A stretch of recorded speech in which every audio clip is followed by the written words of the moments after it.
নমস্কার, আমি মৌসুমী। শিলালিপিতে আপনাদের সবাইকে স্বাগত জানাই। যদি গল্প পাঠ ভালো লাগে তাহলে শেষে একটা লাইক দিয়ে যেতে ভুলবেন না।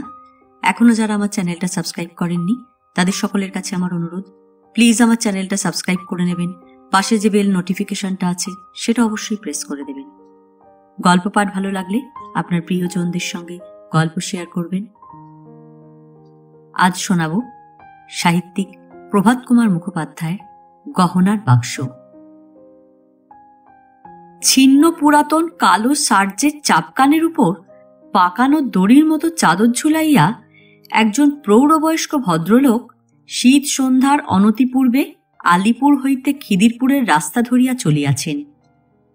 লোকটির বয়স 40 পার হইয়াছে।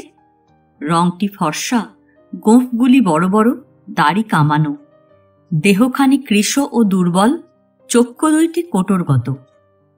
ধীরে ধীরে পথ চলিতেছেন, যেন বড় ক্লান্ত, বড় পথশ্রান্ত। ঢং ঢং করিয়া ঘণ্টা বাজাইয়া ট্রাম ছুটিয়া আসিতেছে। বাবুটি পথ ছাড়িয়া দিতেছেন। দুর্বৃত্ত মোটর গাড়ি গভীর গর্জনে পশ্চাৎ দিক হইতে তাহাকে আক্রমণ করিতে চেষ্টা করিতেছে, কিন্তু বাবুটির পরমায়ু থাকায় সে চেষ্টায় বিফল হইয়া প্রচুর ধুলায় তাহার মলিন বেশ মলিনতর করিয়া দিয়া চলিয়া যাইতেছে। বাবুটি খিদিরপুর গির্জার কাছাকাছি আসিতেই পথপার্শ্বস্থ গ্যাস লণ্ঠন প্রজ্বলিত হইল। পুলের সম্মুখে চৌরাস্তায় পৌঁছিতেই খবরের কাগজের খোট্টা ফিরিওয়ালারা তাহার নিকট ছুটিয়া আসিয়া তারস্বরে চিৎকার করিতে লাগিল, নায়েক বাবু, নায়েক, 5 কৌড়ি বাবু গাঁজা খেয়ে ভারী গালাগালি দিয়েছে। আজকার বসুমতী, বিষম কাণ্ড হলো বাবু, বসুমতী, ইত্যাদি। তাহাদের প্রতি নীরব উপেক্ষা প্রদর্শন করিয়া মোড় ঘুরিয়া পদ্মপুকুরের রাস্তা ধরিয়া 5-7 মিনিট পরেই বাবুটি একখানি ক্ষুদ্র দ্বিতল বাড়ির সম্মুখীন হইলেন। দ্বার পার্শ্বে জীর্ণ বিবর্ণ কাষ্ঠফলকে লিখিত রহিয়াছে, শ্রী সতীশচন্দ্র বসু, MA BA, উকিল, জজ কোর্ট, আলিপুর। হ্যাঁ, ইনি সতীশচন্দ্র বসু, এবং আকার প্রকার দেখিলে হঠাৎ বিশ্বাস হওয়া কঠিন হইলেও ইনি কলিকাতা বিশ্ববিদ্যালয়ের MA BL উপাধিধারী। আজ দীর্ঘ 15 বর্ষ আলিপুরে ওকালতি করিতেছেন। তথাপি 6টি মাত্র পয়সা বাঁচাইবার জন্য ট্রামে না আসিয়া সারা দিন আদালতে হত্যা দিয়া ক্ষুধায় তৃষ্ণায় কাতর হইয়াও এই 1.5 মাইল পথ পদব্রজেই আসিয়াছেন এবং নিত্য আসিয়া থাকেন। 6টি পয়সা অর্ধশের চাউলের দাম, 2 বেলা তাহাতে একজনের আহার হয়। জমিলে মাসান্তে 1 জোড়া বস্ত্র কেনা চলে। 6টি পয়সা সতীশবাবুর ফেলিয়া দিবার জিনিস নহে। ঝি আসিয়া দ্বার খুলিয়া দিল।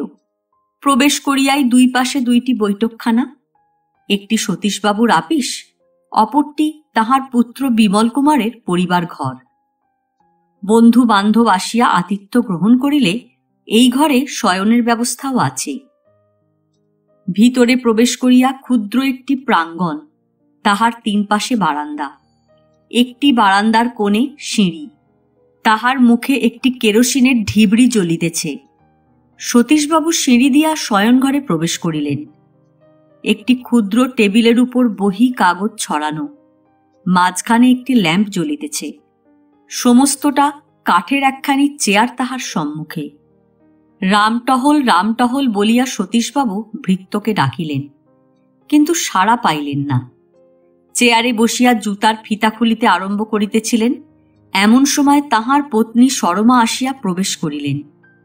বর্তমান যুগের ব্যক্তি স্বাতন্ত্র্যবাদ ও নারীর অধিকার তত্ত্বে সম্পূর্ণ অনভিজ্ঞা থাকায় সরমা স্বামীর জুতা খুলিয়া লইলেন, চটি জুতা পরাইয়া দিলেন। সতীশ তখন উঠিয়া চাপকানের পকেট হইতে অদ্যকার উপার্জন 4টি টাকা বাহির করিয়া স্ত্রীর হস্তে দিয়া চাপকান, কামিজ ও গেঞ্জি একে একে পরিত্যাগ করিলেন। সরমা টাকা 4টি টেবিলের উপর রাখিয়া স্বামী পরিত্যক্ত বস্ত্রগুলি আনলায় ঝুলাইয়া তাহার ধুতিখানি আনিয়া দিলেন।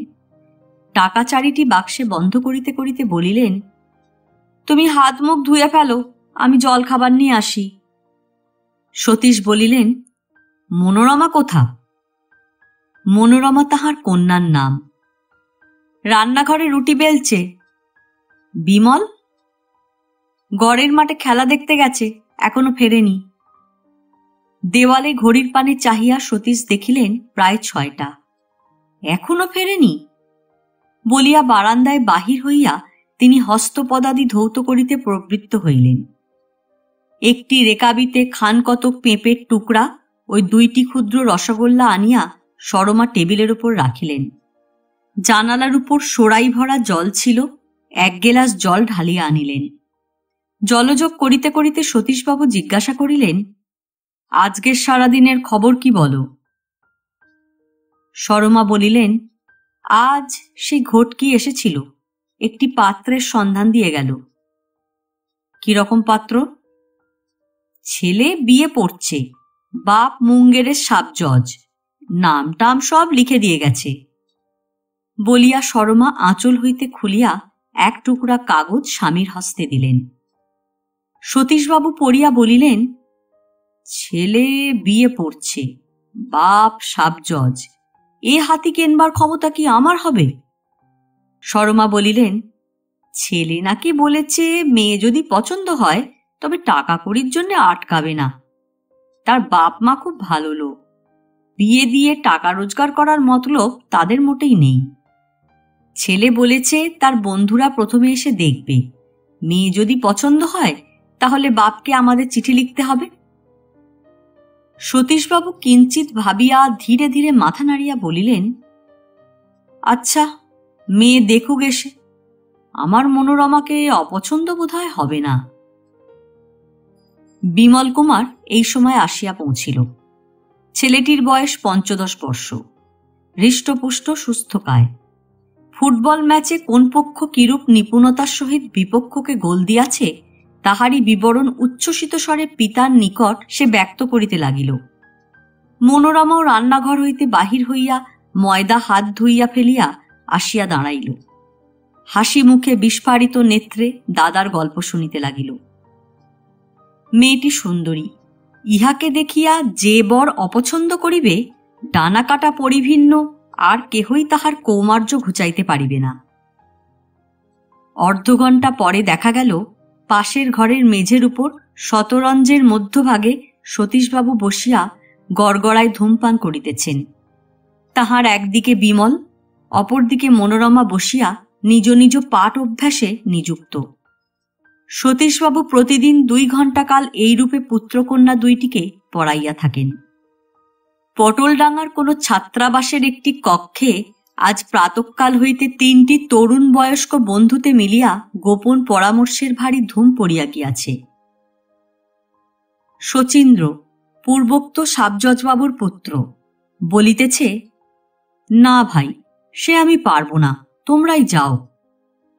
ক্ষিতীশ বলিতেছে, কেন, তোর ভয়টা কিসের? এমন নার্ভাস হলে চলবে কেন? নির্মল বলিতেছে, না না, তুমিও চলো হে শচীন, তারা কি তোমাকে কোনোদিন দেখেছে যে চিনতে পারবে? ব্যাপারটা এই, ঘটকি প্রমুখাত সতীশবাবুকে সংবাদ দেওয়া হইয়াছে আজ রবিবার অপরাহ্নকালে বরের 2 জন বন্ধু খিদিরপুরে গিয়া কন্যা দেখিবেন। সতীশবাবুও সম্মতি জানাইয়াছেন। বরের আত্মীয় ও বাল্যবন্ধু ক্ষিতীশ এবং নব্য কবি ও ললনা সৌন্দর্যের বিশেষজ্ঞ নির্মল গিয়া কন্যা দেখিয়া আসিবে, এইরূপ পরামর্শই ছিল। আজ ক্ষিতীশ প্রস্তাব করিয়াছে স্বয়ং বরও নিজের বন্ধু সাজিয়া এই কমিশনের মেম্বার হইলে মন্দ হয় না। নির্মল উৎসাহের সহিত এই প্রস্তাব সমর্থন করিয়াছে। বলা বাহুল্য, পরামর্শ এই 3টি বন্ধুর মধ্যে সীমাবদ্ধ, মিশের আর কেহ এ কথার বিন্দু বিসর্গও জানে না। শচীন্দ্র বলিল, তোমরা দুজনে যাচ্ছ যাও, আমাকে আবার টানো কেন? কথায় বার্তায় যদি কোনো রকমের টের পেয়ে যায় যে আমিই বর, বিশেষ বর যাবে সে কথা তাদের বলে পাঠানো তো হয়নি। বরের 2 জন বন্ধু যাবে এই কথাই বলা হয়েছে। ক্ষিতীশ বলিল, না হয় 2 জনের জায়গায় 3 জন বন্ধুই হলো, তাতে আর আপত্তি কি? অধিকন্তু 9 দশায় হুঁকোর জল ছাড়া, কথাবার্তা যা কবার আমরাই কইব, তুই শুধু চুপ করে বসে থাকবি। আর চোখ দুটো দিয়ে বেশ করে দেখে নিবি। তোর জিনিস তুই ভালো করে দেখে নিবি না হতভাগা? এ কি কলেজে প্রেজেন্ট হওয়া যে প্রক্সি দিয়ে কাজ চলে যাবে? কি বল নির্মল? নির্মল বলিল, ঠিক তো। শচীন্দ্র বলিল, আচ্ছা, বন্ধু সেজেই না হয় গেলাম, কিন্তু হঠাৎ যদি নাম জিজ্ঞাসা করে বসে? ক্ষিতীশ বলিল, পাগল, সে কি একটা অজবুক মুখ্য পাড়াগে ভূত যে নাম ধাম বেতন সব জিজ্ঞাসা করবে? সে একজন MABL।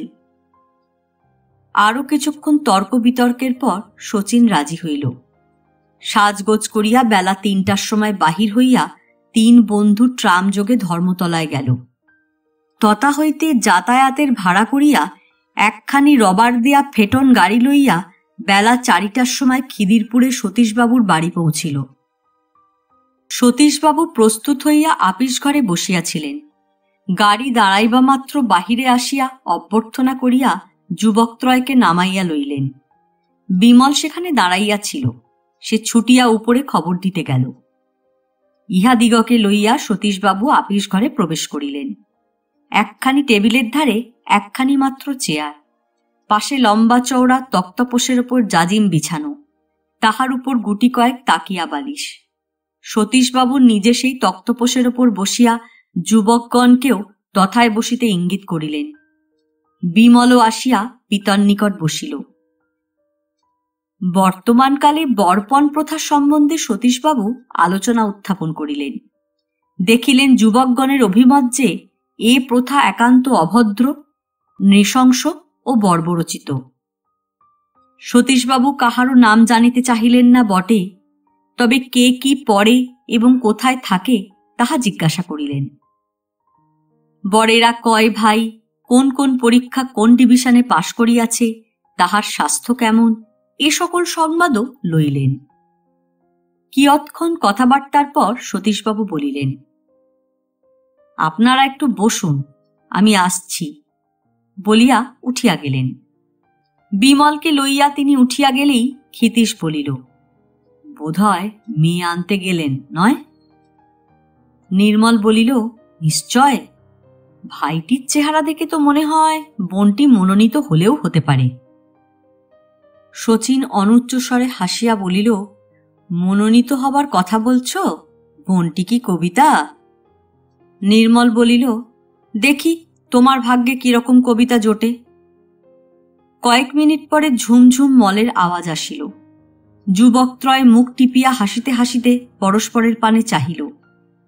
সতীশবাবু কন্যা লইয়া প্রবেশ করিলেন। মনোরমা একখানি জরি পার খয়ের রঙের শাড়ি পরিয়াছে, গায়ে সেই রঙের একটি রেশমি জ্যাকেট, হাতে 4 গাছি করিয়া 8 গাছি হরতন চিরিতন চুড়ি, মাথায় একটি পালিশ পাত চিরুনি ও তাহার 2 পার্শ্বে 2টি প্রজাপতি কাঁটা। টেবিলের কাছে যে একখানি মাত্র চেয়ার ছিল, কন্যাকে সতীশবাবু তাহাতেই বসাইয়া বলিলেন, এইটি আমার মেয়ে। মেয়ে নতনেত্রে চেয়ারে বসিয়া যুবকগণকে একটি নমস্কার করিল। ক্ষিতীশ ও নির্মল উভয়ে আশা করিতেছে অপরজন মেয়েটির সঙ্গে কথা কহিবে। নির্মলকে বাং বিমূঢ় দেখিয়া শেষে ক্ষিতীশচন্দ্রই বলিল, তোমার নামটি কি? মেয়েটি চক্ষু না তুলিয়াই বলিল, মনোরমা। কি পড়ো? এখন গ্রিমস ফেয়ারি টেলস পড়ছি। যুবকগণ মনে ভাবিতেছিল, বালিকা আখ্যান মঞ্জরি, চারুপাঠ, বড়জোর সীতার বনবাস অথবা মেঘনাদবধ পড়ে বলিবে। সুতরাং পুস্তকের নামে ও উচ্চারণের বিশুদ্ধতায় তাহারা একটু চমকিত হইল, খুশিও হইল। নির্মল এইবার কথা কহিল, জিজ্ঞাসা করিল, তুমি কোন স্কুলে পড়ো? স্কুলে পড়ি না, বাবার কাছে পড়ি। বাঙালা কতদূর পড়িয়াছ? সতীশবাবু বলিলেন, বাঙালা সমস্ত ভালো ভালো বইও পড়েছে। নির্মল মনোরমার দিকে চাহিয়া বলিল, রবিবাবুর কাব্য পড়েছ? পড়েছি। কোনো কবিতা মুখস্থ বলতে পারো? মনোরমা অবনত মুখে ঈষৎ হাস্য করিল। তাহার পিতা বলিলেন, রবিবাবুর অনেক কবিতাই ওর মুখস্থ। বলো তো মা একটা, এদের শুনিয়ে দাও। মনোরমা মৃদুস্বরে গলা ঝাড়িয়া ধীরে ধীরে বলিতে লাগিল, একদা পুলকে প্রভাত আলোকে গাহিছে পাখি হইতে আরম্ভ করিয়া শেষ পর্যন্ত আবৃত্তি করিয়া নীরব হইল। ক্ষিতীশ বলিল, বাহ, সুন্দর, লেখাপড়া তো বেশ ভালোই দেখছি। আচ্ছা, আর একটা কথা জিজ্ঞাসা করি, রান্না বান্না কিছু শেখা হয়েছে কি? মনোরমা মস্তক সংকেতে জানাইল যে তাহাও হইয়াছে। সতীশবাবু বলিলেন, সে বিষয়েও আমার মেয়ের খুঁত পাবেন না। ঘরের কাজকর্ম, রান্নাবান্না সবই মা আমার শিখে নিয়েছেন। দুদিন বামুন পালালে বাজারের খাবার আনতে হবে না, মোটামুটি ডাল ভাত তরকারি রেঁধে বাড়ির সবাইকে খাইয়ে দিতে পারবেন। ক্ষিতীশ বলিল, বেশ বেশ, এইটি শুনে সবচেয়ে খুশি হলাম সতীশবাবু। নির্মল, তুমি রাগ করো না ভাই, রবি ঠাকুরের কবিতা আবৃত্তি করতে পারাচ্ছে অসময় বাড়ির লোকের উপবাস নিবারণ করতে পারা অল্প বাহাদুরি নয়। এ কথা শুনিয়া সকলেই হাসিতে লাগিলেন। সতীশবাবু বলিলেন, তা ঠিক, আর কিছু যদি জিজ্ঞাসা করতে চান তাও করুন। ক্ষিতীশ বলিল, না, আর কিছু জিজ্ঞাসা করতে হবে না, দেখে শুনে আমরা খুবই খুশি হয়েছি সতীশবাবু, আর এখন একে কষ্ট দেব না।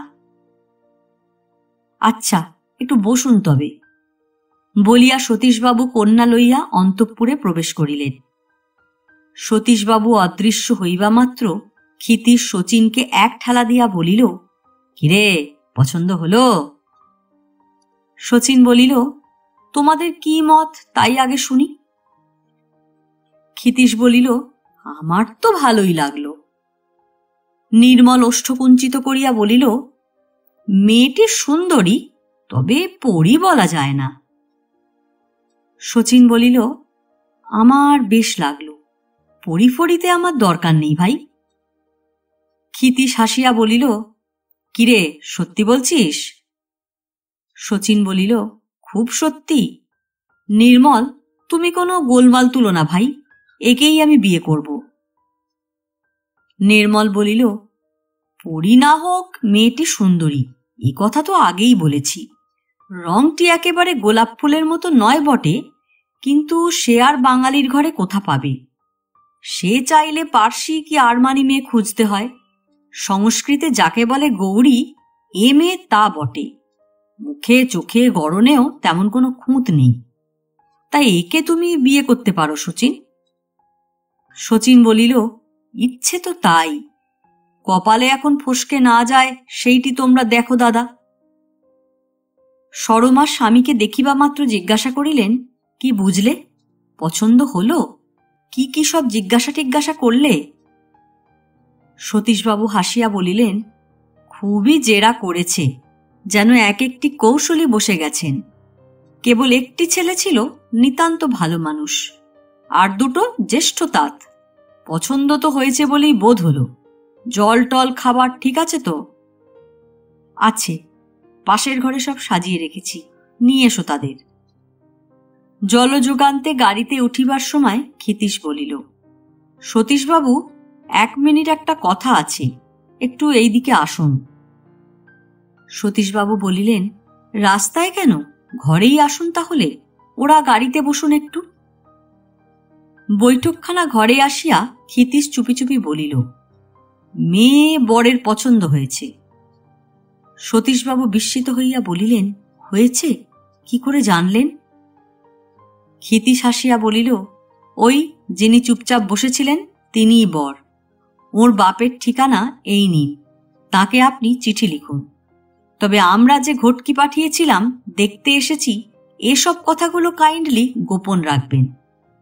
আপনি যেন কারুর কাছে খবর পেয়েছেন যে অমুকবাবুর একটি বিয়ের যোগ্যী ছেলে আছে, সে কলকাতায় পড়ে, এই খবর পেয়েই যেন আপনি লিখেছেন, বুঝলেন? সতীশবাবু বলিলেন, আচ্ছা বাবাজি, বসো বসো, চিঠি আমি কালই লিখব, আর এসব কথা প্রকাশও করব না। কিন্তু সাবজজ বাবু যদি অনেক টাকা হেঁকে বসেন, তাহলে কি হবে? আমি ওকালতি করি বটে, কিন্তু অবস্থা তো দেখতেই পাচ্ছ বাবাজি, কোনো রকমে দিন গুজরান করি, বেশি টাকা আমি কোথা পাব? ক্ষিতীশ বলিল, সে জন্যে আপনি ভাববেন না, সে ঠিক করে নেওয়া যাবে। এখন শচীনের বাপ মহেন্দ্রবাবুকে আমি ছেলেবেলা থেকে দেখছি কি না, একজন উঁচু দরের লোক তিনি, জ্যাঠাইমাও খুব ভালো। এ বিয়ে যাতে হয় সে আমরা করব, আপনি নিশ্চিন্ত থাকুন। আপনার কাছে আর গোপন করে কি হবে, আপনার মেয়েকে আমাদের শচীনের ভারী পছন্দ হয়েছে। আচ্ছা, কালই আমি চিঠি লিখব, বলিয়া সতীশবাবু বাহিরে আসিয়া ক্ষিতীশকে গাড়িতে তুলিয়া নিলেন। নিতান্ত ভালো মানুষ ছেলেটির প্রতি পূর্বে তিনি ততটা নজর করেন নাই, এইবার উত্তম রূপে তাহাকে দেখিতে লাগিলেন। সতীশবাবুর তীক্ষ্ণ দৃষ্টি নিজের প্রতি স্থাপিত জানিয়া বিব্রত হইয়া শচীন্দ্র মাথা হেঁট করিল। কাল ব্যাজ না করিয়া সেই রাত্রেই সতীশবাবু বরের পিতাকে পত্র লিখিতে বসিলেন। শচীনকে তাহারও ভারী পছন্দ হইয়াছে। ছেলেটি যেমন শিষ্ট শান্ত, দেখিতেও তেমনি সুশ্রী স্বাস্থ্যবান। সরমা বলিতে লাগিলেন, এমন পাত্রটি মনোর ভাগ্যে কি হবে? চতুর্থ দিনে মুঙ্গের হইতে পত্রোত্তর আসিল। সাবজজ মহেন্দ্র ঘোষ মহাশয় লিখিয়াছেন, এই মাঘ মাসেই শচীন বাবা জীবনের বিবাহ দেওয়া আমার সহধর্মিনীর বিশেষ ইচ্ছা, কারণ আগামী বৎসর বাবা জীবনের এক্সামিনের তাড়া আছে এবং এক্সামিন শেষ হইলে তাহার জোড়া বৎসর পড়িবে। কিন্তু প্রথমে মেয়েটি দেখা আবশ্যক। দুই একজন বন্ধু সমবিবাহারে গিয়া আপনার কন্যাটিকে দেখিয়া আসিবার জন্য বাবা জীবনকে অদ্য পত্র লিখিলাম। মেয়েটি যদি পছন্দ হয় এবং অন্যান্য বিষয়ও যদি মনঃপূত হয়, তবে মাঘ মাসেই বিবাহ হইতে পারিবে। পত্র পড়িয়া সরমা হাসিয়া বলিলেন, বাবা জীবন যে রাম না হতেই রামায়ণ সেরে বসে আছেন তা তো কর্তার খবর নেই। অন্যান্য বিষয়টা কি? সতীশ একটি দীর্ঘ নিঃশ্বাস ফেলিয়া বলিলেন, ওই অন্যান্য বিষয় নিয়েই তো যত গোল। ওর মানে দরে যদি পটে, এই আর কি। পত্র লিখিয়া রবিবারে শচীন ও ক্ষিতীশকে সতীশবাবু নিমন্ত্রণ করিয়া পাঠাইলেন। তাহারা আসিলে চিঠি দেখাইলেন। ক্ষিতীশ বলিল, মেয়েটিকে আর একবার তাহলে দেখান, দেখে এইখানে বসেই চিঠি লিখে দিচ্ছি। সতীশবাবু অন্দরে গেলেন। গৃহিণী আপত্তি করিতে লাগিলেন, এই স্নান করেছে, এখনো চুল শুকোয়নি, বাঁধা হয়নি, এখন দেখাবো কি করে? সতীশ ফিরিয়া আসিয়া ইহাদিগকে বলিলেন, তোমরা খাওয়া দাওয়া করে একটু বিশ্রাম করে নাও, ও বেলা দেখো এখন। ক্ষিতীশ বলিল, আগে সে কি হয়, 1 ঘন্টার বেশি তো আমরা থাকতে পারবো না। কেন, এখন দেখাতে বাধা কি? সতীশবাবু গুঁই গাঁই করিয়া অবশেষে বাধা কি তাহা প্রকাশ করিলেন। শুনিয়া ক্ষিতীশ হাসিয়া উঠিল, বলিল, নাই বা চুল বাঁধা হলো, তাতে হয়েছে কি? হা হা হা, খোলা চুলেই দেখলাম না হয়। আপনিও যেমন, ওসব ফর্মালিটি আমরা মানি না। নিয়ে আসুন, জাস্ট অ্যাজ সিজ। আসল কথা কি জানেন সতীশবাবু, জ্যাঠামশাইকে এই যে চিঠি লিখব, আসিলাম দেখিলাম, এই কথাগুলো মিথ্যে না হয়ে যায়। সতীশবাবু মনে মনে বলিলেন, জ্যেষ্ঠ তাত। প্রকাশ্যে বলিলেন, আচ্ছা বসুন, নিয়ে আসি।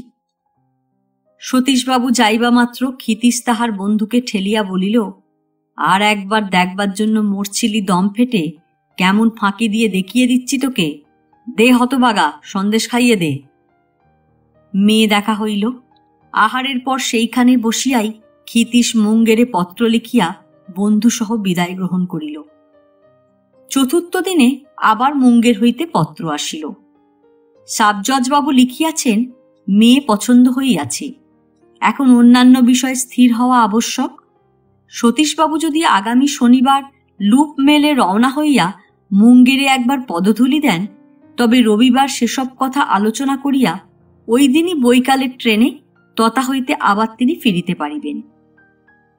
মনে মনে দুর্গা নাম জপ করিতে করিতে সতীশবাবু মুঙ্গেরে যাত্রা করিলেন।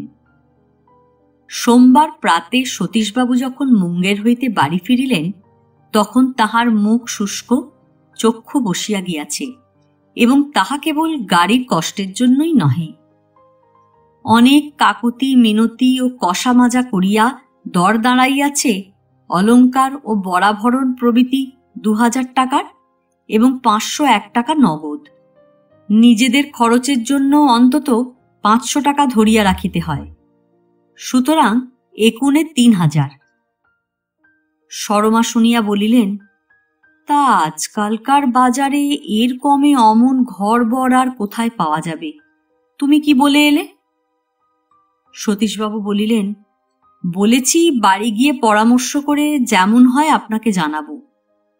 তিনি বললেন, বেশি দেরি করবেন না, আরো 2-1 জায়গায় কথাবার্তা হচ্ছে, মাঘ মাসে শুভকর্মটি শেষ করতে চাই। 2-3 দিন ধরিয়া স্বামী স্ত্রীর অনেক পরামর্শ হইল। সরমার পিতা মৃত্যুকালে তাহাকে 500 টাকার একখানি কোম্পানির কাগজ দিয়াছিলেন, সেইখানি আছে। অলঙ্কার যাহা আছে তাহা বেচিলে 1000 টাকা হইতে পারে, বাকি থাকে 1000 টাকা। তা এত বন্ধু বান্ধব রহিয়াছে, 1000 খানেক টাকা ঋণ সংগ্রহ কি অসম্ভব হইবে? সতীশ বলিলেন, এতদিনে একখানি গহনা তোমায় দিতে পারলাম না, যা 2-4 খানা আছে তাও বেচে ফেলব। সরমা বলিলেন, তা হোক, তুমি বেঁচে থাকলে আমার অনেক গহনা হবে। আবার 5টা নয় 7টা নয় যে ওই একটা মেয়ে, মনের মতন পাত্রটি যদি পাওয়াই গেল তবে তাকে হাতছাড়া করে কাজ নেই। তুমি চিঠি লিখে দাও যে ওইতেই আমরা রাজি, এদিকে টাকার চেষ্টায় থাকো। মাঘ মাসে বিয়ে, এখনো তো দেরি আছে। সতীশবাবু সেইরূপ পত্র লিখিয়া দিলেন। মহেন্দ্রবাবু উত্তর দিলেন, সম্মুখে বড়দিনের ছুটি, সেই ছুটির সহিত যোগ করিয়া তিনি আরও 1 মাস ছুটির জন্য আবেদন করিয়াছেন। সপরিবারে তিনি কলিকাতায় পৌঁছিলে বিবাহের দিন স্থির পাকা দেখা প্রভৃতি হইবে। বাড়ি ভাড়া করিবার জন্য পুত্রকে পত্র লিখিলেন। কয়েকদিন ধরিয়া বন্ধু বান্ধবগণের নিকট অনেক হাঁটাহাঁটি করিয়া মাত্র 200 টাকা ঋণ সংগ্রহ হইল। এখনো বিস্তর বাকি।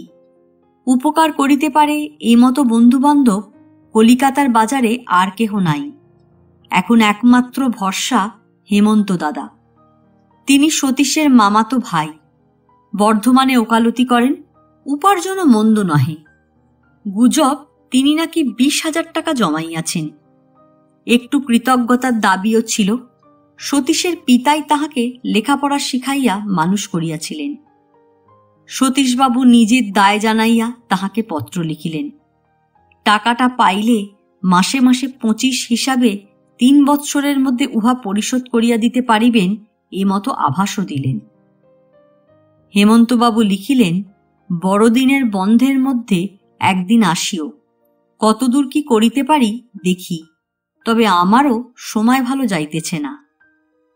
স্বামী স্ত্রীর মধ্যে প্রতিদিনই এখন কন্যা বিবাহের জল্পনা কল্পনা চলে। মহেন্দ্রবাবু গহনার ফর্দ যাহা দিয়াছেন তাহার 2 খানি মাত্র গৃহিণীর অলঙ্কারের অনুরূপ, তবে সেগুলি কোণে গহনা নহে, ওজনে অপেক্ষাকৃত ভারী। গৃহিণী বলিলেন, তা হোক, ও আর ভেঙে কাজ নেই, রং করিয়ে নিলেই নতুনের মতো দেখাবে। 2 ভরি বেশি আছে, তা থাকুক, পরকে তো দিচ্ছি নে, নিজের মেয়ে জামাইকেই তো দিচ্ছি, বাকিগুলি ভাঙিতে হইবে।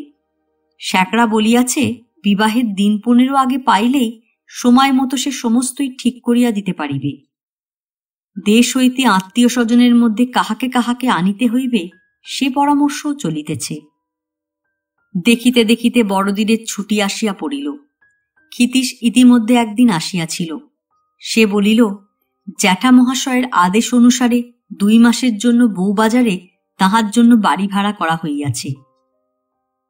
যেদিন কাছারি বন্ধ হইল তাহার পরদিনই সতীশবাবু অর্থ সংগ্রহ করিতে বর্ধমান যাত্রা করিলেন। গিয়া দেখিলেন হেমন্ত দাদার মনটা কিছু ভার ভার। জিজ্ঞাসা করিলেন, দাদা, আমার টাকাটা ঠিক আছে তো? হেমন্তবাবু বলিলেন, ঠিক আর আছে কই, আমার হাতে তো নেই, থাকলে কোনো কথাই ছিল না। রোজগারপত্র বড় মন্দা পড়ে গেছে। বছর বছর খরচ যেমন বাড়ছে, আয়ও তেমনি তেমনি কমছে। কাজকর্ম ভয়ানক ডাল, তার উপর আবার উকিলের সংখ্যা বর্ধমানে এত বর্ধমান যে রাস্তায় একটা লাঠি মারলে 3টে উকিল মরে যায়। রাস্তায় বেরিয়ে দেখো, উকিল থাকে না এমন 10খানা বাড়ি উপরো উপরি পাবে না। একবার থেকে তক্তা ঝুলছে শ্রী অমুক চন্দ্র অমুক উকিল জজ কোর্ট। মফস্বল বাড়ের সেদিন আর নেই রে ভাই, এখন পেট চলা দুষ্কর। তার উপর গাড়ি ঘোড়া কিনে আরো বিপন্ন হয়েছি। আমি গিয়ে দেখোগে বড় বড় নামজাদা সব উকিল বার লাইব্রেরিতে বসে হাই তুলছেন আর গুড়ুক ফুঁকছেন। এই বক্তৃতা শুনিয়া সতীশচন্দ্রের বুক দমিয়া গেল। দাদা 20,000 টাকা জমাইয়াছেন, এ কথা 2 বৎসর পূর্বে তিনি শুনিয়াছিলেন। সুতরাং টাকা নাই ইহা একটা অছিলা মাত্র, টাকা যথেষ্টই আছে। দিবার যদি ইচ্ছা না থাকে তবে সে স্বতন্ত্র কথা। একটি দীর্ঘ নিঃশ্বাস ফেলিয়া বলিলেন, তবে দাদা আমার উপায় কি হবে? 12 বছরের মেয়ে গলায় বেঁধে কি আমি ডুবব? হেমন্ত বলিলেন, 2-1 বন্ধুকে বলে রেখেছি, টাকাটা তাদের কাছে পাওয়া গেলেও পাওয়া যেতে পারে। কতকটা সেই ভরসাতেই তোমাকে আসতে বলেছিলাম। বৈকালে বেরুবো একবার।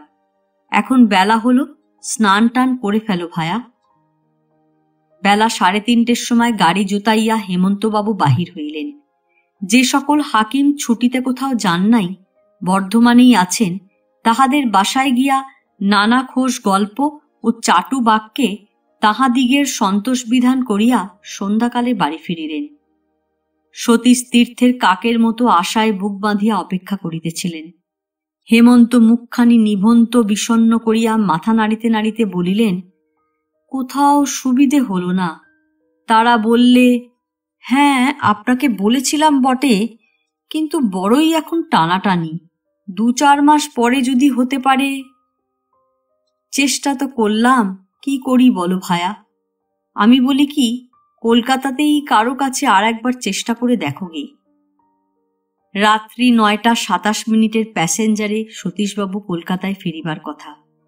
একটা দিন থাকিবার জন্য হেমন্তবাবু অনুরোধ করিলেন, কিন্তু সতীশবাবু তাহাতে সম্মত হইলেন না। আহারের জন্য আসনে বসিলেন মাত্র। খান 2 লুচি খাইয়াই তাহার ক্ষুধা ফুরাইয়া গেল। সতীশের পুত্রকন্যার জন্য হেমন্তবাবু 1 হাঁড়ি সীতাভোগ এবং 1 হাঁড়ি মিহিদানা আনাইয়া রাখিয়াছিলেন। তাহাই লইয়া 9টার পূর্বেই হেমন্তবাবুর গাড়িতে তিনি স্টেশন রওনা হইলেন। আকাশে মেঘ গড়িয়াছে, বাতাস বহিতেছে, শীতটাও আজ কনকনে। ট্রেন ছাড়িল।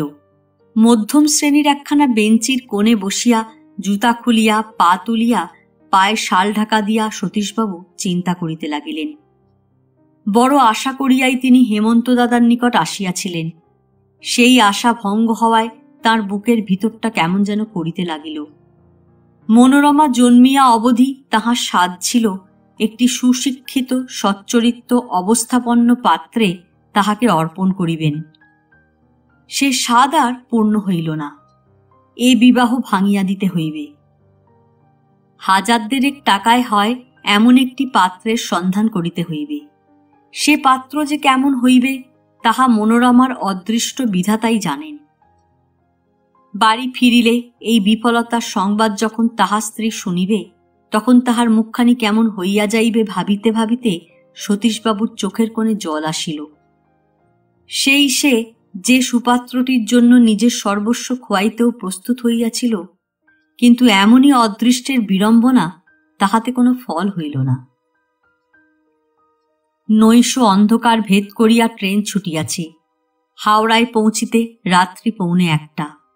অবরোহীগণ যাহারা শয়নে স্থান পাইয়াছে তাহারা ঘুমাইতেছে, বাকি লোক বসিয়া বসিয়া ঢুলিতেছে। শীতের জন্য কামরার সমস্ত জানলাগুলি রুদ্ধ। কোনো একটা স্টেশনে সতীশবাবুর বেঞ্চিটা খালি হইয়া গেল। সুযোগ বুঝিয়া চামড়ার ব্যাগটি মাথায় দিয়া তিনি শুইয়া পড়িলেন। শুইয়া শুইয়া নিজের অবস্থা চিন্তা করিতে লাগিলেন। ক্রমে অল্পে অল্পে তাহার নিদ্রাকর্ষণ হইল। ঘুম যখন ভাঙিল তখন দেখিলেন গাড়ি হাওড়া স্টেশনে দাঁড়াইয়া আছে। অপর সকলে নামিয়া গিয়াছে। উঠিয়া ব্যাগ ও ছড়িটি হাতে করিয়া ধীরে ধীরে তিনি নামিলেন। সীতাভোগ ও মিহিদানার হাড়ি দুইটা কুলির হাতে দিয়া প্ল্যাটফর্ম অতিক্রম করিয়া ঠিকা গাড়ি দাঁড়াইবা স্থানে গিয়া দেখিলেন দুইখানি মাত্র গাড়ি দাঁড়াইয়া আছে। অনেক দরদস্তুরের পর 1.5 টাকায় একখানি গাড়ি ভাড়া করিয়া গৃহাভিমুখে রওনা হইলেন। বাড়ি পৌঁছিতে 2টা বাজিল। বৈঠকখানায় ভৃত্য রামটহল শুইয়া থাকে। ডাকাডাকিতে সে উঠিয়া দরজা খুলিয়া দিল। সতীশবাবু বলিলেন, গাড়ির মধ্যে 2টো হাঁড়ি আছে, আর ছড়িটা নিয়ে আয়, আর এই নে ভাড়া দিস। বলিয়া তিনি আপিস ঘরে প্রবেশ করিয়া বাতি জ্বালিলেন। কি প্রয়োজন ছিল?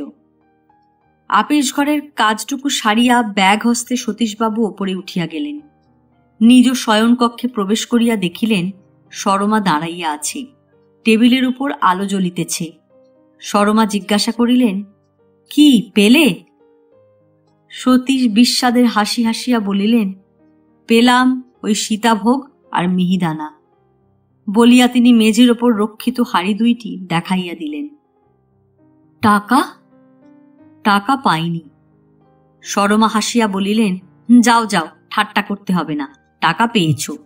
এই যে বাক্সতে টাকা, বলা হচ্ছে পাইনি। বলিয়া সরমা টেবিলের উপর একটি বাক্স দেখাইলেন।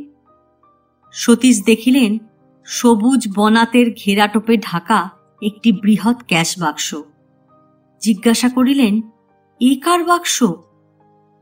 সরমা বলিলেন, নাও নাও, রঙ্গরস রাখো। নিজে নিয়ে এলেন, আবার জিজ্ঞাসা করছেন কার বাক্স। সব টাকা পেয়েছ তো? সতীশ বাক্সটির ঘেরাটোপ মুক্ত করিয়া বলিলেন, আমি কখন এ বাক্স নিয়ে এলাম? পাগল নাকি?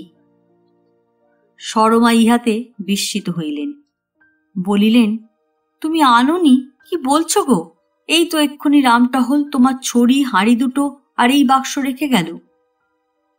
সতীশ বলিলেন, রামটহল এনে রেখে গেল? কোথায় পেলে সে? আমি এ বাক্স তো কখনো চোখেও দেখিনি। ডাকো দেখিন রামটহলকে। আচ্ছা, আমিই ডাকছি। বলিয়া তিনি বাহিরে গিয়া ডাকিতে লাগিলেন, রামটহল, এ রামটহল। রামটহল আসিলে জিজ্ঞাসা করিলেন, গাড়ি থেকে তুই কি কি নামিয়েছিস রে? রামটহল বলিল, হাঁড়ি 2টো, ছড়ি আর এই বাক্স। নিচে হাঁড়ি 2টো ছিল, উপরে ঘোড়ার দিকে সেই বসবার জায়গায় এই বাক্স ছিল। আমি তো লণ্ঠন নিয়ে বেশ করে ভিতরে দেখেছি বাবু, আর তো কিছু ছিল না। সতীশবাবু বলিলেন, আচ্ছা যা। রামটহল চলিয়া গেলে স্বামী স্ত্রী পরস্পরের মুখাবলোকন করিতে লাগিলেন। সতীশবাবু বাক্সটি তুলিয়া দেখিলেন উহা বিলক্ষণ ভারী, ভিতরে ঝমঝম করিতেছে। বলিলেন, এ নিশ্চয় কেউ ঘোড়ার গাড়িতে ফেলে গিয়েছিল, কোচম্যানও জানতে পারেনি। এখন উপায়? সরমা নির্বাক বিস্ময় একবার স্বামীর মুখ পানে, একবার বাক্স পানে চাহিতে লাগিলেন। সতীশ বলিলেন, কার বাক্স জানাই বা যাবে কি করে? খুলতে পারলে হয়তো কিছু সন্ধান পাওয়া যেত। কোনো চিঠিপত্র কাগজ টাগজ যদি ভেতরে থাকে। কি করে খুলবে? খুলব কি না পুলিশে গিয়ে জমা দিয়ে আসব? সরমা বলিলেন, পুলিশে জমা দিয়ে কি হবে? তারা কি আর যার জিনিস তাকে খুঁজতে যাবে? মাঝের থেকে নিজেরাই গাপ করে ফেলবে। অত টাকা মিছামিছি পুলিশের পেটে যায় কেন? তা ঠিক, পুলিশের পেটেই বা যায় কেন? চাবির রিংটা দাও দেখি। বলিতে বলিতে সতীশবাবু দ্বার বন্ধ করিলেন। সরমা আঁচল হইতে চাবির গোছা খুলিতে খুলিতে বলিলেন, আমাদের চাবি দিয়ে খুলবে কি? দেখাই যাক না। তেমন দামি বিলিতি বাক্স এ নয়, সাধারণ জিনিসের। বলিয়া সতীশবাবু স্ত্রীর হস্ত হইতে চাবিগুলি লইয়া একটি বাছিয়া কলে পড়াইতে চেষ্টা করিলেন। সেটি লাগিল না। আর একটা, তৃতীয় চাবিতে কল খুলিয়া গেল। কম্পিত হস্তে সতীশবাবু বাক্স খুলিলেন। উপরের ডালায় কতকগুলি স্বর্ণালঙ্কার সেই ক্ষীণ বাতির আলোকেও ঝকমক করিয়া উঠিল। ডালাটি নামাইয়া রাখিলেন। বাক্সের গোলাটিও নানাবিধ স্বর্ণালঙ্কারে পরিপূর্ণ। হার, বাজু, ফুল, কাঁটা, নেকলেস, ব্রেসলেট, টায়রা প্রভৃতি নানাবিধ অলঙ্কার, কোনো কোনো রকম 2-3টা করিয়া। দেখিয়া সরমার শ্বাসরোধ হইবার উপক্রম হইল। সতীশবাবু একে একে অলঙ্কারগুলি বাক্স হইতে বাহির করিয়া টেবিলের ওপর রাখিলেন। আতিপাতি করিয়া খুঁজিলেন, কোথাও প্রকৃত অধিকারীর নামগন্ধও নাই। তখন তিনি বাম হস্তে কপাল টিপিয়া চেয়ারে বসিয়া পড়িলেন। সরমা গহনাগুলি একটি একটি করিয়া তুলিয়া আলোকে ধরিয়া দেখিতে লাগিলেন। হাতে নাড়িয়া নাড়িয়া কোনটি কত ভরির তাহা অনুমান করিতে লাগিলেন। বলিলেন, আহা, কার গয়না! হায় হায়, এ কি অল্প গয়না! 4-5 হাজার টাকার কম তো নয়। ওগো দেখো, এক ছড়া গিনিগাঁথা হার। এসব কি বাঙালির না মারোয়ারির? বাঙালির মেয়ে গিনিগাঁথা হার পরে নাকি? 5 মিনিট এইরূপে কাটিলে সতীশবাবু বলিলেন, আমায় 1 গ্লাস জল দাও তো। সরমা তখন বাক্স বন্ধ করিয়া স্বামীকে 1 গ্লাস জল আনিয়া দিলেন। তিনি জলপান করিলে তাহার হাত হইতে গ্লাস লইয়া জিজ্ঞাসা করিলেন, আচ্ছা, তুমি বর্ধমানে যখন শুনলে যে টাকা পাওয়া যাবে না, তখন তুমি কি করলে? কি আর করব, স্টেশনে এসে ট্রেনে উঠলাম। তোমার মনে কি হচ্ছিল তখন? কন্যাদায় থেকে কি করে যে উদ্ধার হব তাই ভাবতে লাগলাম, আর নিজের অদৃষ্টকে ধিক্কার দিতে লাগলাম। আর কিছু ভেবেছিলে? আর কি, ভগবানকে ডেকেছিলে? তা ডেকেছিলাম বই কি। সরমা তখন উচ্ছ্বসিত স্বরে বলিলেন, তবে আর সন্দেহ নেই, এ কারু বাক্স নয়, কেউ ফেলে যায়নি। তোমার মেয়ের বিয়ের জন্য ভগবানই তোমাকে এ দিয়েছেন। সরমার কথার স্বরে সতীশবাবুর মনে হইল কাব্য রচনা হিসেবে একথা সে বলিতেছে না, নিজের মনের সংশয় লেশহীন দৃঢ় বিশ্বাসের কথাই ব্যক্ত করিতেছে। স্ত্রীর এই নির্বোধ সরল বিশ্বাসে সতীশের মুখে হাসির রেখা ফুটিয়া উঠিল। সরমা বলিলেন, কেন, তোমার কি বিশ্বাস হচ্ছে না? সতীশ একটি দীর্ঘ নিঃশ্বাস পরিত্যাগ করিয়া বলিলেন, আচ্ছা, সে কথা ভেবে চিনতে পরে দেখা যাবে। বাক্স এখন তুলে ফেলো, রাত প্রায় শেষ হয়ে এলো যে, এখন শোয়া যাক, এসো। সরমা আলমারি খুলিয়া বাক্সটি অনেকগুলি কাপড়ের অন্তরালে লুকাইয়া রাখিয়া আলমারি বন্ধ করিল। সে রাত্রে স্বামী স্ত্রী কেহই মুহূর্তের জন্য চোখের পাতা বুঝিতে পারিলেন না। পরদিন সতীশবাবুর আর অন্য চিন্তা রহিল না। গহনার বাক্সটি সম্বন্ধে কি করিবেন, ইহাই ভাবিতে ভাবিতে দিন শেষ হইয়া গেল। রাত্রে আহারাদির পর পুত্রকন্যাকে শয়ন করাইয়া সরমা স্বামীর নিকট আসিয়া বলিলেন, তা তুমি অত ভাবছ কেন? ভেবে ভেবে যে একটা ব্যারাম জন্মে যাবে। সতীশ বলিলেন, ভাবছি কি আর সাধে? এমন প্রলোভনে ঈশ্বর আমায় কেন ফেললেন তা বুঝতে পারছি নে। সরমা বলিলেন, ওই দেখো, ঈশ্বর মানবে অথচ তাঁর দয়া মানবে না। ঈশ্বর তোমার বিপদ দেখেই তোমাকে ও গহনার বাক্স দিয়েছেন, এ কথা তুমি বিশ্বাস করতে পারছ না কেন? সে রাত্রেও কিছুই মীমাংসা হইল না। পরদিন প্রাতে উঠিয়া বিমলকে সতীশবাবু চৌমাথা হইতে কয়েকখানি ইংরাজি দৈনিক সংবাদপত্র কিনিয়া আনিতে বলিলেন। প্রত্যেকখানি পুঙ্খানুপুঙ্খরূপে অন্বেষণ করিলেন। গহনা হারানোর কথা সংবাদ স্তম্ভে কোথাও পাইলেন না। কেহ সে সম্বন্ধে কোনো বিজ্ঞাপনও দেয় নাই। আরও 2 দিন কাটিল। এ 2 দিনও সতীশবাবু সংবাদপত্র অন্বেষণে ব্যাপৃত রহিলেন। কেহই গহনার বাক্স হারানোর বিজ্ঞাপন দিল না। তিনি ভাবিতে লাগিলেন, অতগুলো টাকার গহনা হারালো, অথচ এ 3-4 দিনে কেউ টু শব্দটি পর্যন্ত করলে না। তবে সরমা যা বলেছে তা কি সত্যি নাকি? বেলা 9টার সময় আপিস ঘরে বসিয়া গালে হাত দিয়া সতীশবাবু খবরের কাগজ দেখিতেছিলেন। এমন সময় ক্ষিতীশ আসিয়া উপস্থিত। সে ইহাকে দেখিবা মাত্র বলিল, এ কি মশায়, আপনার চেহারা এমন হয়ে গেছে কেন? অসুখ বিসুখ কিছু হয়েছিল নাকি? সতীশবাবু ক্ষীণ স্বরে বলিলেন, না, অসুখ হয়নি। বসো, বলো খবর কি? জ্যাঠামশাই এসেছেন। কবে এলেন? এই 3-4 দিন হল। বউবাজারে রয়েছেন, সেইখানে তার জন্য বাড়ি ভাড়া করেছি কিনা, তিনিই আমায় পাঠালেন। বললেন, সতীশবাবুর সঙ্গে একবার দেখা হলে ভালো হতো। আপনার মেয়েকে তিনি একদিন এসে দেখতে চান। কবে?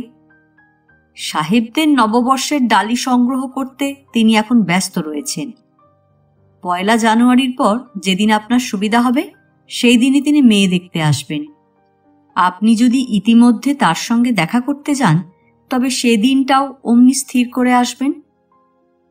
সতীশবাবু রাস্তার দিকে শূন্য দৃষ্টিতে কয়েক মুহূর্ত চাহিয়া থাকিয়া সজল নেত্রে ক্ষিতীশের পানে ফিরিয়া বলিলেন, বাবাজি, এ বিবাহ হবে না। ক্ষিতীশ অতি মাত্রায় বিস্মিত হইয়া বলিয়া উঠিল, কেন?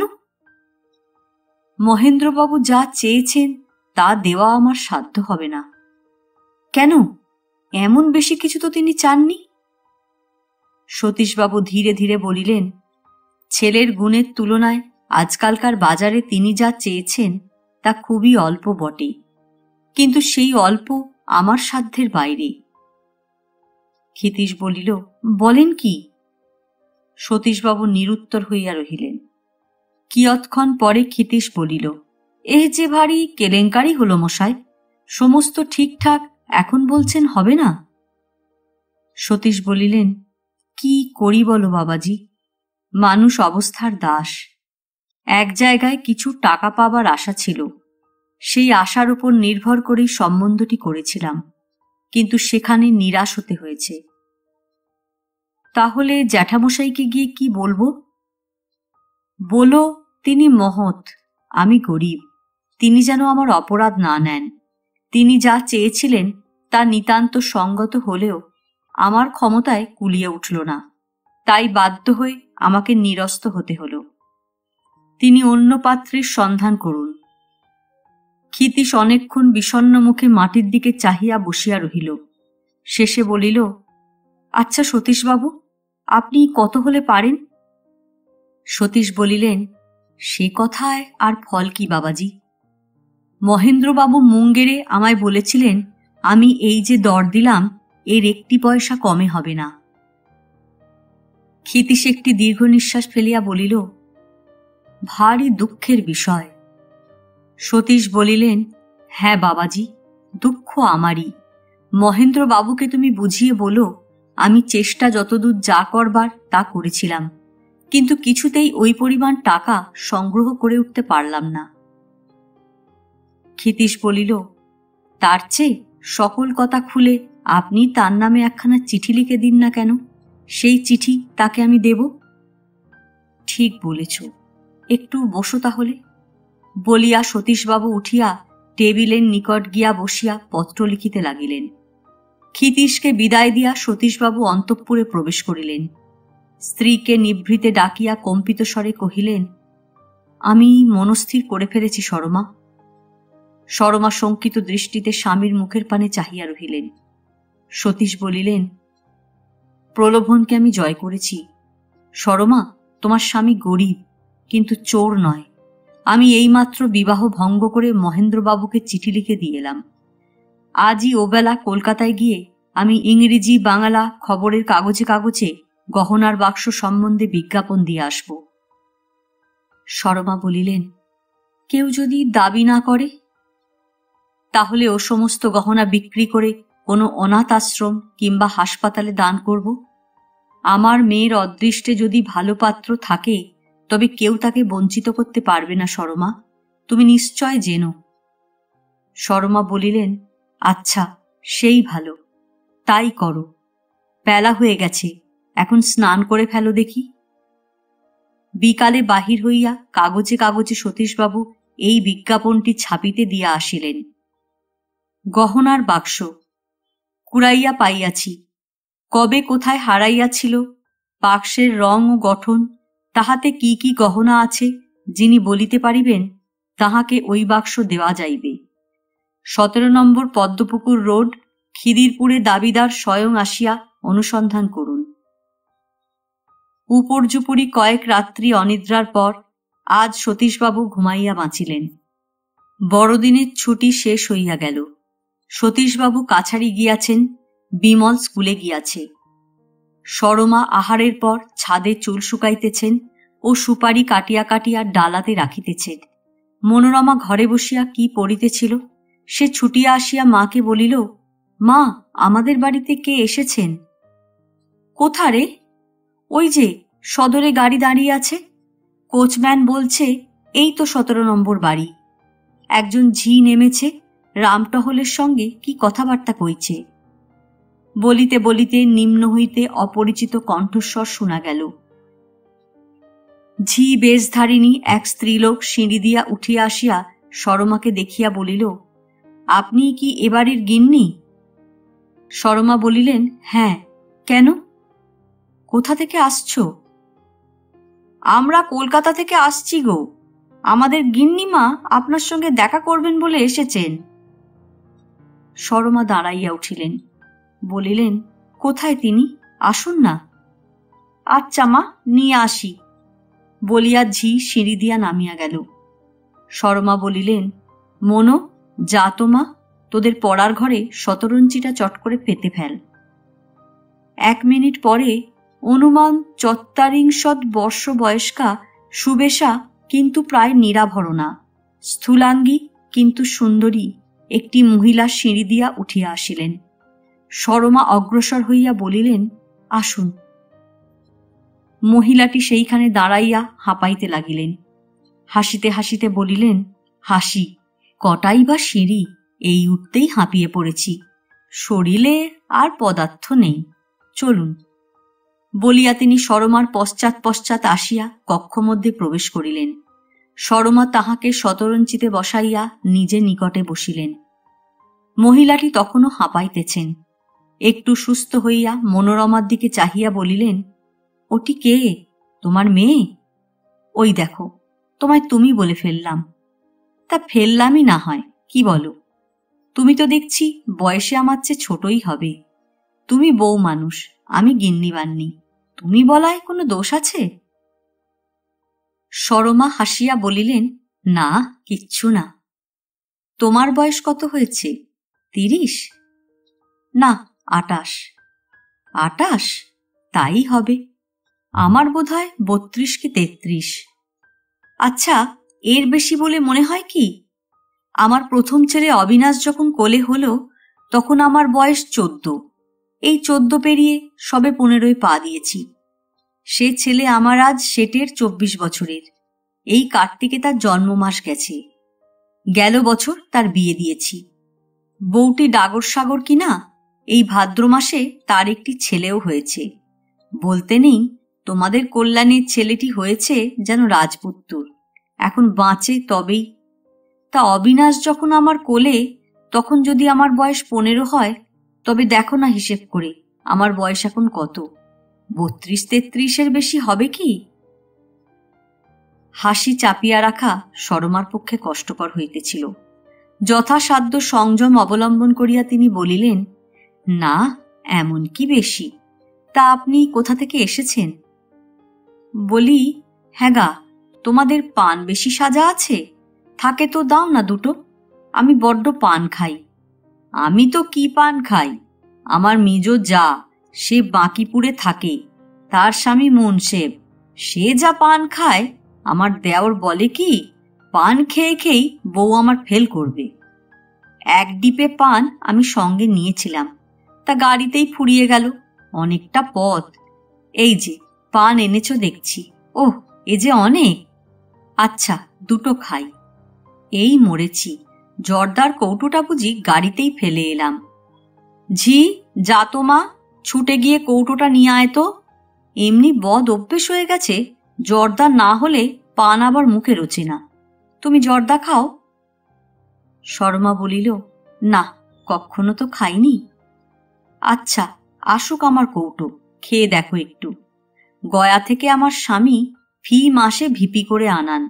জর্দা টর্দা খাওয়া যদি কখনো অভ্যেস করো তো বলে রাখছি, গয়ার জর্দা আনিয়ে খেও। অমন জর্দা আর কোথাও পাবে না।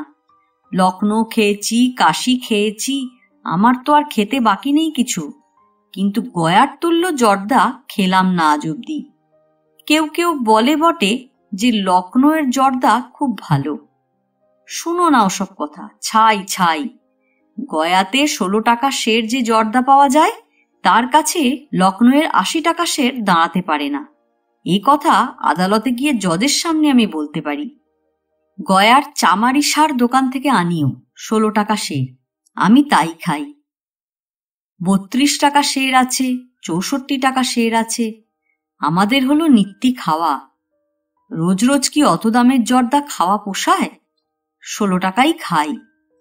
এত হিসেব করে চলি, তবু আমার স্বামী আমায় বলেন উড়নচণ্ডী। তার মতো কেপ্পন না হলেই মানুষ বুঝি উড়নচণ্ডী হয়? আমাকে বেহিসেবি, উড়নচণ্ডী কত কি বলেন। তা তিনি স্বামী, গরুজন, বলুন যা ইচ্ছে হয়। সেজন্যে কে আর তার নামে মোকদ্দমা করতে যাচ্ছে? কি বলো ভাই? হ্যাঁ, এই যে ঝি এনেছিস, দে বলিয়া কৌটো খুলিয়া কিঞ্চিত জর্দা আলগোছে মুখগহ্বরে নিক্ষেপ করিলেন। তাম্বুল চর্বণ করিতে করিতে জিজ্ঞাসা করিলেন, তোমার স্বামী কোথায় কাজ করেন? শর্মা বলিলেন, আলিপুর আদালতে। কি কাজ করেন? নাজির না সেরেস্তাদার? না, নাজির সেরেস্তাদার নন, তাহলে তোমার গায়ে অনেক গহনা থাকত। আমার স্বামী বলেন নাজির সেরেস্তাদারেরা খুব বড় লোক। তিনি হাকিম কিনা? বলেন আমার পৈতৃক আমলের জোড়া 2 শাল আছে, নিমন্ত্রণ আমন্ত্রণ হলে তাই গায়ে দিয়ে যায়। কিন্তু আমার নাজির সেরেস্তাদারেরা দেখি একদিন সবুজ শাল গায়ে দিয়ে আসে, একদিন নীল শাল, একদিন বাদামি, একদিন নেবু রঙের। তাদের বাপ পিতামহ কজোড়া শাল রেখে গেছে কে জানে। হ্যাঁ, কি বলছিলাম, ভুলে গেলাম। তোমার স্বামী কি কাজ করেন বললে? উকিল। উকিল? ও, তা বেশ। উকিলি কাজও বেশ ভালো, ঢের পয়সা। আমি জানি কি না, আমার স্বামী রেজলাসে অনেক উকিল কাজ করে, আমাদের বাড়িতেও আসে। কার ফি 10, কারুর 20, কারুর 50, কারুর 100। উকিলদের ঢের পয়সা, তবে প্রথম প্রথম একটু কষ্ট, একটু টানাটানি যায়। তোমার স্বামী বোধহয় এখনো তত পুরনো হননি, নয় ভাই? না। আপনি কোথায় থাকেন? কোথায় থাকি সে ভাই অনেক কথা। জি, তুই যা তো মা, নিচে গিয়ে বসকে, দোরটা ভেজিয়ে দাও, বলি কথাটা ভারী গোপনীয়। মনোরমা মার পানে চাহিল। শর্মা বলিলেন, দোরটা টেনে দিয়ে তুমি ও ঘরে গিয়ে বসো গে মা। মনোরমা চলিয়া গেল। কক্ষ নির্জন হইবা মাত্র মহিলাটি নিম্নস্বরে বলিলেন, আমি যে কে, কোথায় থাকি, কি বৃত্তান্ত, সেসব কিছু তুমি জিজ্ঞাসা করতে পাবে না ভাই, তা বলে রাখছি। কিন্তু কথাটা রটে গেলে আমার ভয়ানক মুশকিল হবে। প্রায় অর্ধ মিনিটকাল নীরবে কি ভাবিয়া শেষে আঁচলের গেরো খুলিয়া তিনি এক টুকরা কাগজ বাহির করিলেন।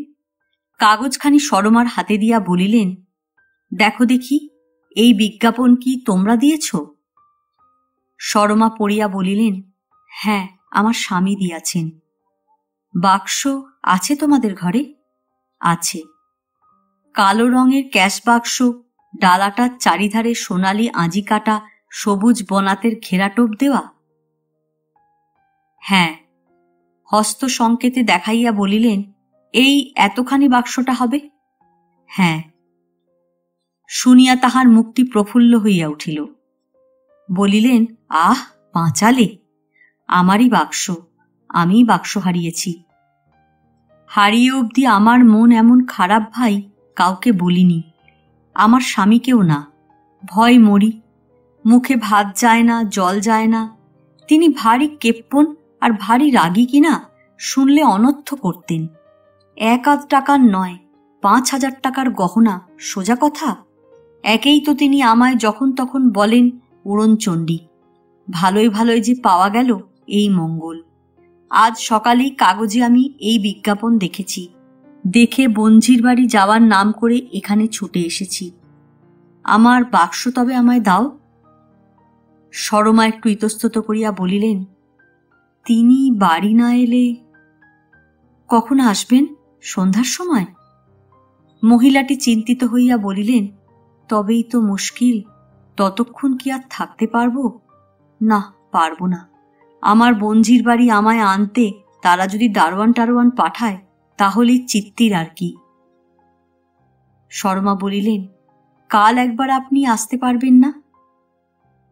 মহিলাটি একটু ভাবিয়া বলিলেন, তা পারবো না কেন, পারব।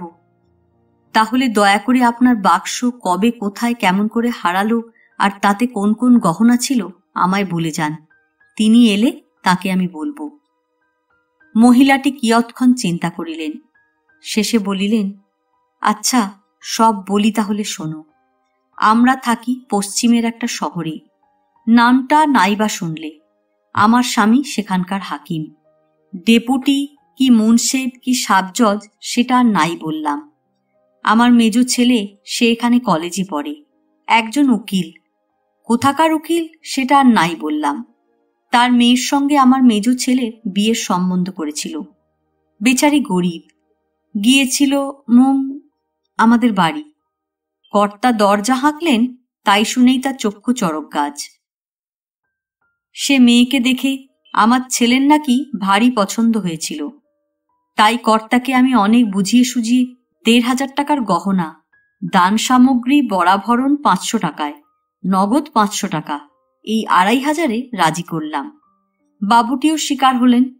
কর্তা ১ মাসের ছুটি নিলেন, কলকাতায় বাড়ি ভাড়া হলো। আমরা সবাই কলকাতায় আসছি। ডাক গাড়িতে রিজার্ভ পাওয়া গেল না, প্যাসেঞ্জার গাড়িতে রিজার্ভ হলো। সেই ভোরবেলা গাড়ি চড়েছিলাম। সারাদিন গেল। রাত ১টার সময় হাওড়া এসে পৌঁছলাম। গহনার বাক্সটি আমার হাতে, কর্তার হাতে তার কুরিয়ার ব্যাগ। কুলিদের মাথায় জিনিসপত্র দিয়ে। শর্মা এই সময় বাধা দিয়ে জিজ্ঞাসা করলেন, কবে, কোন দিন আপনারা হাওড়া এসে পৌঁছলেন মনে আছে? মহিলাটি বলিলেন, এই যেদিন কাছারি বন্ধ হলো তার পরদিন গো, বড়দিনের আগের দিন আর কি। কুলিদের মাথায় জিনিসপত্র দিয়ে ঠিকে গাড়ি যেখানে দাঁড়িয়ে থাকে সেখানে এলাম। কেউ হাঁকে ২ টাকা, কেউ হাঁকে ৭ শিকে, কেউ ৪-১.৫ টাকা। তা কর্তা বললেন, ১ টাকার ১ পয়সা বেশি দিচ্ছি নে, যাবি তো চল। শেষে ৫ শিকের একখানা গাড়ি ঠিক হলো। জিনিসপত্র কুলিরা ছাদে তুলতে লাগলো। আমি গহনার বাক্সটা গাড়ির ভিতর রাখলাম। বিষম ভারী, হাত ভেড়ে গিয়েছিল। উঠতে যাচ্ছি, এমন সময় আর এক গাড়োয়ান এসে বললে, আমায় ১৮ আনা দেবেন বাবু। কর্তা বললেন, ১৮ আনায় যাবি? তবে চল, তোর গাড়িতেই যাই। গাড়োয়ানে বেঁধে গেল বিষম ঝগড়া। এই মারে তো এই মারে। দেখে তো আমি ভয় মরি। ফৌজদারি দাঙ্গাই বুঝি দাঁড়ায়। কর্তা বললেন, চলো কুলি লোক, মাল উঠাও, ক্যা দেখতা। আমার হাত ধরে বললেন, এসো। তার সঙ্গে গেলাম। এমনি মনীষী গহনার বাক্সটি যে সেই আগেকার গাড়িতেই পড়ে রইল তা আমার হুঁশই হল না। শর্মা জিজ্ঞাসা করিলেন, আপনার ছেলের বিয়ে কবে হবে? মহিলাটি বলিলেন, কবে হবে তা তো জানি নে ভাই, সে সম্বন্ধ ভেঙে গেছে। সবই ঠিকঠাক ছিল, কিন্তু এই পরশু না তরশু মেয়ের বাপ ওকে চিঠি লিখেছে, অত টাকা দেবার আমার ক্ষমতা নেই। ছেলের আপনি অন্য সম্বন্ধ করুন। সেই শুনে অবধি বাছা আমার মুখটি চুন করে বেড়াচ্ছে।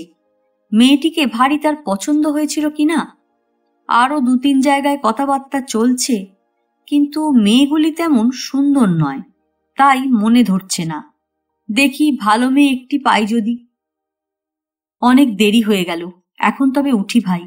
তোমার স্বামীকে সব কথা বলো, কাল আবার আমি এসে বাক্স নিয়ে যাব। আচ্ছা, আপনি একটু বসুন বলিয়া শর্মা উঠিয়া গেলেন। ২ মিনিট পরে ঘেরা টোপ শুদ্ধ বাক্সটি আনিয়া মহিলাটির সম্মুখে রাখিয়া বলিলেন, এই নিন আপনার বাক্স। দেখুন, এই বাক্সই আপনার তো? এই তো বলিয়া তিনি অঞ্চল হইতে চাবি লইয়া মুহূর্ত মধ্যে বাক্স খুলিয়া ফেলিলেন। শর্মা বলিলেন, দেখে নিন, আপনার সব ঠিকঠাক আছে তো? তিনি গালে হাত দিয়া বলিলেন, উমা, তুমি যে অবাক করলে ভাই। তোমরা কি সেই মানুষ যে আমার জিনিস তছরূপ করবে?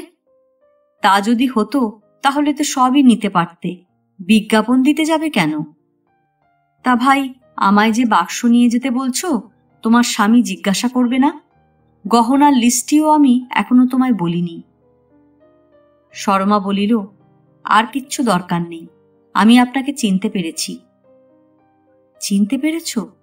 কে আমি বলো দেখি? আপনি মুঙ্গেরের সাব জজ মহেন্দ্রবাবুর স্ত্রী। যে ছেলের বিয়ের জন্য এসেছেন তার নাম শচীন। মহিলাটি নির্বাক বিস্ময়ে সরমার মুখের পানে কিছুক্ষণ চাহিয়া রহিলেন। শেষে বলিলেন, তুমি কে? সরমা ঈষৎ হাসিয়া বলিলেন, যার মেয়ের সঙ্গে আপনার ছেলের সম্বন্ধ হচ্ছিল সেই আমি। ওই বড়দিনের আগের দিন উনি বর্ধমানে গিয়েছিলেন এক জায়গায় 1000 টাকা পাওয়ার কথা ছিল, সেই টাকা আনতে। টাকা তো পাওয়া গেল না। রাত 1টার সময় ওই ট্রেনে বর্ধমান থেকে উনি ফিরলেন। ঘোড়ার গাড়ি করে বাড়ি এলেন। বাক্স আগে উনি গাড়িতে দেখেননি। বাড়ি এসে পৌঁছলে গাড়ি থেকে অন্য জিনিসপত্রের সঙ্গে ওই বাক্স নামিয়ে এনেছিল। উনি তো দেখে অবাক। মহিলাটি গালে হাত দিয়া বসিয়া ভাবিতেছিলেন। শেষে বলিলেন, তুমি মেয়ের মা?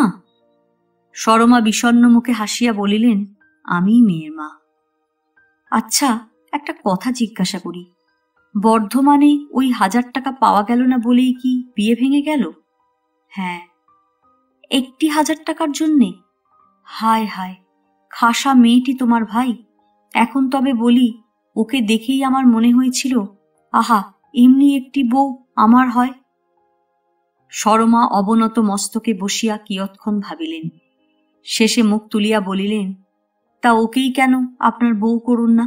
আপনারই তো হাতে। মহিলাটি বলিলেন, পোড়া কপাল, আমার হাতে হলে কি আর ভাবনা ছিল? আচ্ছা, তোমার মেয়েকে একবার ডাকো তো ভাই। সরমা কন্যাকে ডাকিয়া আনিয়া বলিলেন, একে প্রণাম করো।